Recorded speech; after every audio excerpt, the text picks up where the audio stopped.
Brandon the Cowboy with you on the LibertyPlaybook.com. We spoke about this a few months ago. It's a movement that is getting some traction. It's called the Article 5 Convention of States movement. Basically, the Founding Fathers gave us a weapon if it starts to get pretty hot in Washington, too many regulations, too many laws, too much spending. You can amend the Constitution, and to do it, you need a majority. You need 34 states, and then the amendment is discussed, and if 38 states vote on it, it is added to the Constitution. Well, it kind of stalled. There were three different paths going. There was the Balanced Budget Amendment by Lou Euler and the BBA Task Force. Mark Meckler's Citizens for Self-Governance had the Convention of States project. And then late in the game, Governor Abbott of Texas came up with the Texas Plan. They're all a little bit different in their own way. Now, if you're keeping score, the Eulers, the Balanced Budget Amendment, they've got 29 states, but getting those last 5 is going to be hard. Meckler has 9, and the governor of Texas really doesn't have any states, but he may be jumping in later on. Now, about a week or so ago, a piece came out by a liberal talk show host named Tom Hartman, and he basically said, oh, they're getting too close, and they're going to wreak havoc. They're going to do away with Social Security and do away with the EPA, yada, yada, yada. Your thoughts?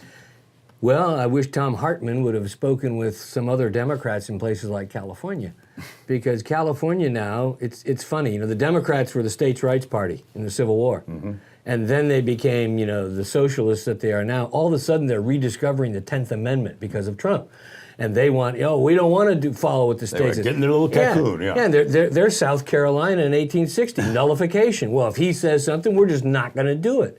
So, it's amazing to me that all of a sudden the Constitution has become a focal point for both parties for different reasons. I think the Article 5 movement is a long, hard slog, but the movement can pressure Congress to do what they're supposed to do. So if it's part of a pressure point, it works. But, it's one thing to say you're going to call a convention, and all of a sudden the closer you get, people get cold feet. Well, it's interesting. We've been following this for months now, and one of the big fears on both sides is what they call a runaway convention. You're here to talk about X, Y, and Z, but here comes A, B, and C. Well, it's really not a fear because it only takes 13 states to shut anything down, right?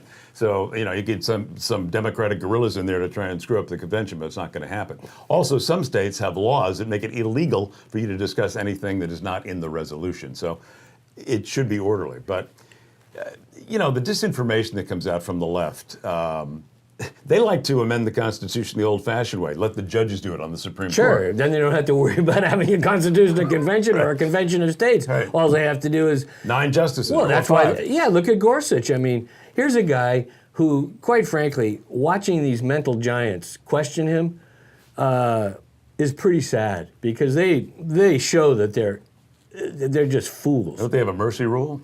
Yeah, I mean, there should be after you ask so many stupid questions, you're taken out and horsewhipped. But I think that the Constitution is going to probably go through some changes, but not the changes that they want. And if we can pressure Congress, if the job gets done, I don't think people really care how it gets done. But a convention of states, for it to be undertaken, as you said, they got 9. That's a long way to go. Yeah, the other thing about the Convention of States, when the future of a Hillary Clinton administration was looming, it might have been more important. Now to see what Donald Trump may do, without all the sweat and turmoil of having to do with this convention, maybe he'll get some of these things done. And another thought occurs, Patrick, even though we're early into the president's term, do you think that it may be like this slog that goes on back and forth, bickering for 2 years, and then the voters say, hey, we sent this guy here for a reason. Congress, you're not getting it done, so we're changing your jobs. Possible. I mean, these guys are staring down the barrel. I do think if you get health care and tax reform this year, that sets you on a path for the next 3. But one has to precede the other. One's got to precede the other. And, the Democrats, they don't care about the economy. They really don't. They didn't care about it for 8 years under Obama. Obama never put a jobs bill except that silly stimulus stuff, which was nothing more than a big barrel of pork, pulled pork, but nonetheless a barrel of pork. So, to me, these guys don't understand that they were sent there for a reason, as you said, and they're not doing it. And they're arguing about little stuff. instead of do the big stuff, get a tax cut done, put money in people's pockets, and guess what? You're going to get reelected. All this other stuff's a lot of noise. How long does it take for an electoral shock to wear off? Oh, it's wearing off a little, but for the Democrats, the good news for the Republicans is that the Democrats haven't changed the issues. They're just talking louder. To them, it's still, abortion on demand, climate change, and give everybody, who's here illegally citizenship. You ever see the show Hoarders? Yeah. They're political hoarders. Exactly. Yeah. Exactly. That's Patrick Dorrance and I'm Ed Crane. This is thelibertyplaybook.com. Thanks for joining us.